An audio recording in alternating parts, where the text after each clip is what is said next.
ओम नमः शिवाय। श्रोताओं, कल हमने सुना था श्रावण मास महात्म्य का छठा अध्याय सोमवार व्रत कथा और उसके विधान को समर्पित है। इस अध्याय में महर्षि संत कुमार और भगवान शिव के बीच संवाद का वर्णन किया गया है, जिसमें सोमवार के व्रत को सभी व्रतों में अत्यंत श्रेष्ठ बताया गया है। आज हम सुनेंगे श्रावण मास महात्म्य के अध्याय 7 में मुख्य रूप से सावन के मंगलवार के व्रत और उसकी कथा का वर्णन किया गया है, जो कि माता गौरी पार्वती और पारिवारिक कल्याण को समर्पित है। इस व्रत को मंगला गौरी नाम से भी जाना जाता है। तो आइए सुनते हैं मंगला गौरी व्रत का वर्णन और व्रत कथा।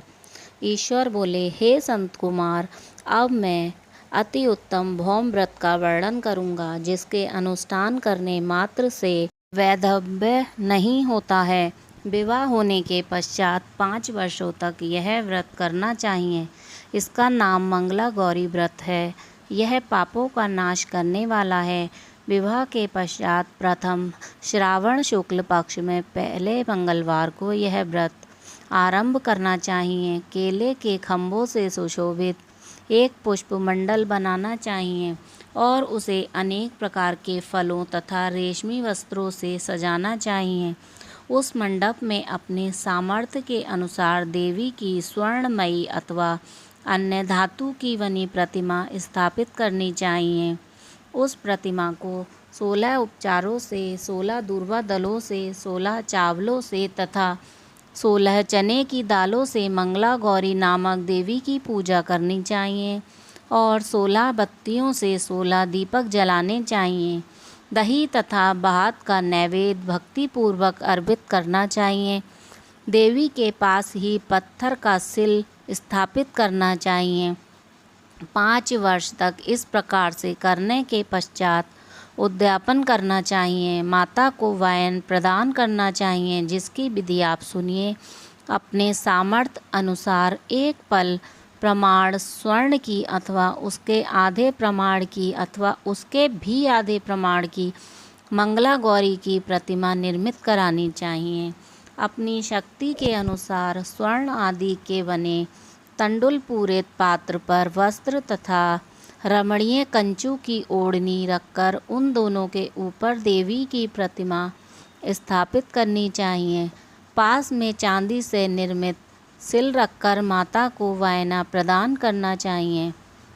इसके बाद 16 सुवासिनियों को प्रयत्न पूर्वक भोजन कराना चाहिए। हे विप्र, इस विधि से व्रत करने पर 7 जन्मों तक सौभाग्य बना रहता है और पुत्र आदि के साथ संपदा विद्यमान रहती है। संत कुमार बोले, सर्वप्रथम इस व्रत को किसने किया था और किसको इसका फल प्राप्त हुआ?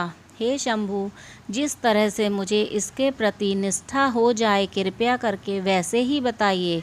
ईश्वर बोले, हे संत कुमार, पूर्व काल में कुरु देश में श्रुतकीर्ति नामक एक विद्वान, कीर्तिशाली, शत्रुओं का नाश करने वाला, 64 कलाओं का ज्ञाता तथा धनुर्विद्या में कुशल राजा हुआ था।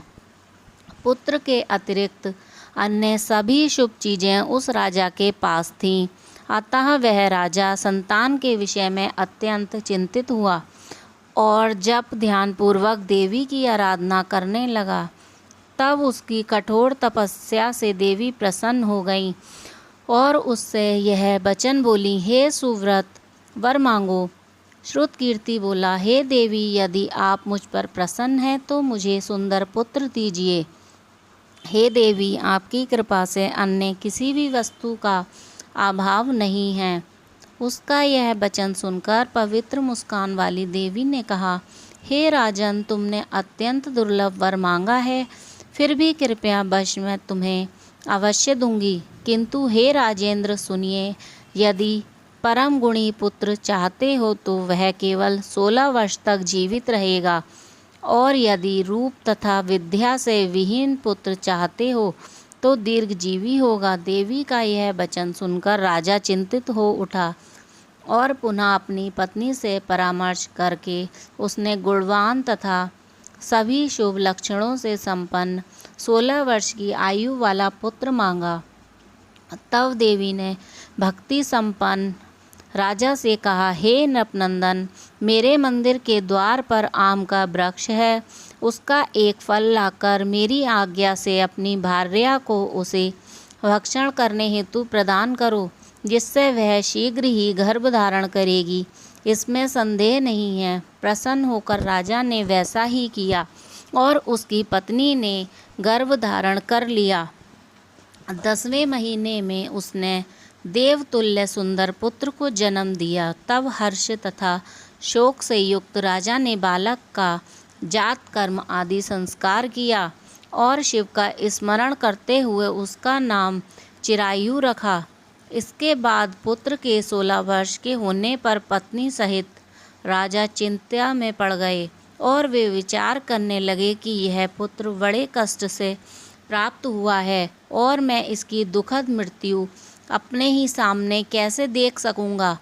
ऐसा विचार करके राजा ने पुत्र को उसके मामा के साथ काशी भेज दिया। प्रस्थान के समय राजा की पत्नी ने अपने भाई से कहा कि कार्पटिक का वेश धारण करके आप मेरे पुत्र को काशी ले जाइए। मैंने भगवान मृत्युंजय से पूर्व में पुत्र के लिए प्रार्थना की थी और कहा था कि हे विश्वेश, आप जगतपति की यात्रा के लिए मैं उस पुत्र को अवश्य भेजूंगी, अतः आप मेरे पुत्र को आज ही ले जाइए और सावधानी पूर्वक इसकी रक्षा कीजिए। अपनी बहन की यह बात सुनकर भांजे के साथ वह चल पड़ा।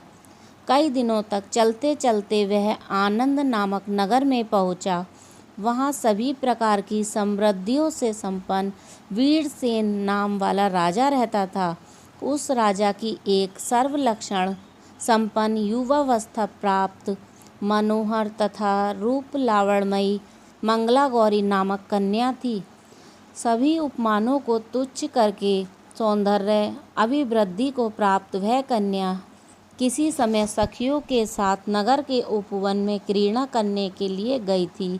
उसी समय वह चिरायु तथा उसका मामा वे दोनों भी वहां पहुंच गए और उन कन्याओं को देखने की लालसा से वहीं विश्राम करने लगे। इसी बीच विनोदपूर्वक क्रीड़ा करती हुई उन कन्याओं में से किसी एक ने कुपित होकर राजकुमारी को रांडा यह कुवचन कह दिया। तब उस अशुभ वचन को सुनकर राजकुमारी ने कहा, तुम अनुचित बात क्यों बोल रही हो? मेरे कुल में तो इस प्रकार की कोई नहीं है। मंगला गौरी की कृपा से तथा उनके व्रत के प्रभाव से विवाह के समय जिसके सर पर मेरे हाथ से अक्षत पड़ेंगे, हे सखी, वह यदि अल्पायु वाला होगा तो भी चिरंजीवी हो जाएगा। इसके बाद वह सभी कन्याएं अपने अपने घर चली गईं। उसी दिन राजकुमारी का विवाह था। ब्राह्मणिक देश के दृढ़धर्मा नामक राजा के सुकेतु नाम वाले पुत्र के साथ उसका विवाह निश्चित किया गया था। वह सुकेतु विद्याहीन, कुरूप तथा बहरा था। तब सुकेतु के साथ आए हुए उन लोगों ने विचार किया कि इस समय कोई दूसरा श्रेष्ठ वर ले जाना चाहिए और विवाह संपन्न हो जाने के बाद वहां सुकेतु पहुंच जाए। उन लोगों ने चिरायु के मामा के पास जाकर याचना की, आप इस बालक को हमें दे दीजिए जिससे हमारा कार्य सिद्ध हो जाए। इस पृथ्वी पर परोपकार के समान दूसरा कोई धर्म नहीं है। उनकी बात सुनकर चिरायु का मामा मन ही मन बहुत प्रसन्न हुआ, क्योंकि इसने उपवन में पहले ही कन्या मंगला गौरी की बात सुन ली थी। फिर भी उसने एक बार कहा कि आप लोग इसे किस लिए मांग रहे हैं? कार्य की सिद्धि हेतु वस्त्र, अलंकार आदि मांगे जाते हैं, वर तो कहीं भी नहीं मांगा जाता। तथापि आप लोगों का सम्मान रखने के लिए मैं इसे दे रहा हूँ। इसके बाद चिरायु को वहाँ ले जाकर उन लोगों ने विवाह संपन्न कराया। सप्तपदी आदि के हो जाने पर रात्रि में शिव पार्वती की प्रतिमा के समक्ष उस चिरायु ने हर्ष युक्त होकर मंगला गौरी के साथ शयन किया। उसी दिन चिरायु के 16 वर्ष पूर्ण हो चुके थे और अर्धरात्रि के साक्षात काल सर्प रूप में वहां आ गया। इसी बीच संयोगवश राजकुमारी जाग गई। उसने उस महासर्प को वहां देखा और भय से व्याकुल होकर कांपने लगी। तभी उस कन्या ने धैर्य धारण 16 उपचारों से सर्प की पूजा की और पीने के लिए उसे दूध दिया। उसने दीनता भरी वाणी से उस सर्प की प्रार्थना तथा स्तुति की। मंगला गौरी प्रार्थना करने लगी कि मैं उत्तम व्रत को करूंगी जिससे मेरे पति जीवित रहें। ये जिस तरह से चिरकाल तक जीवित रहें आप वैसा कीजिए। इतने में सर्प वहां स्थित एक कमंडलू में प्रवेश कर गया और उस मंगला गौरी ने अपनी कंचुकी से उस कमंडलू का मुंह बांध दिया।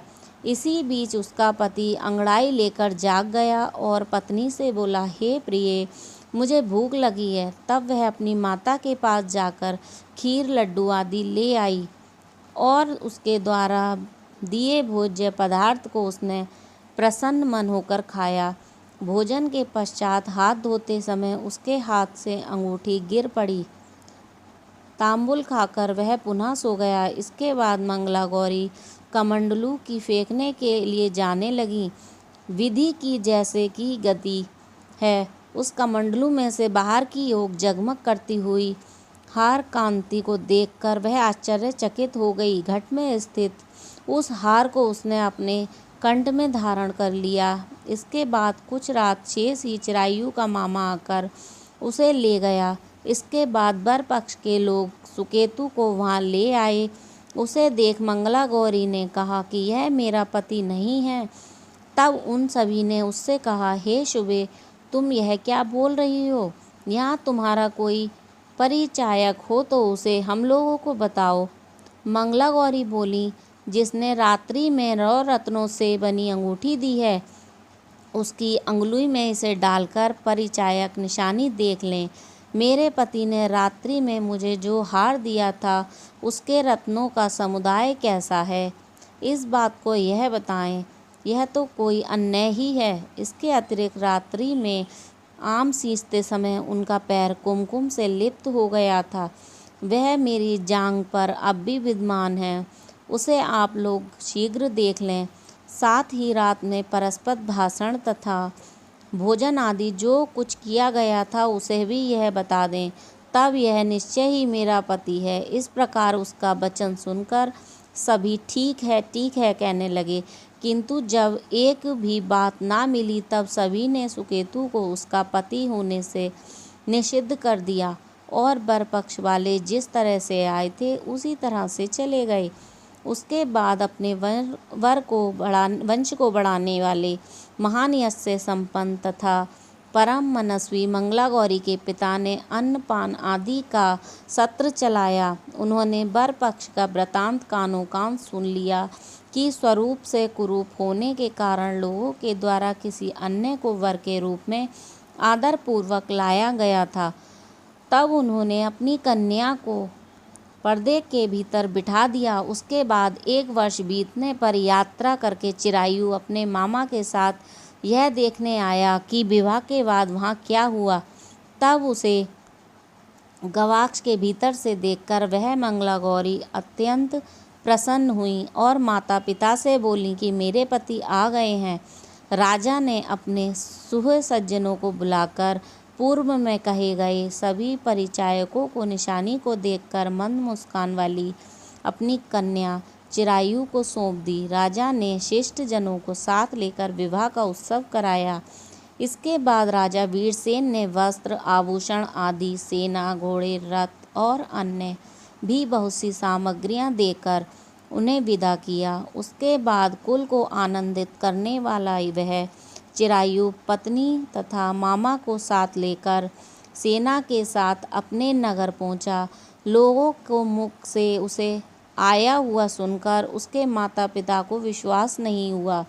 उन्होंने सोचा कि प्रारब्ध अन्यथा कैसे हो सकता है। इतने में वह अपने माता पिता के पास आ गया और स्नेह से परिपूर्ण वह चिरायु भक्ति पूर्वक उनके चरणों में गिर पड़ा।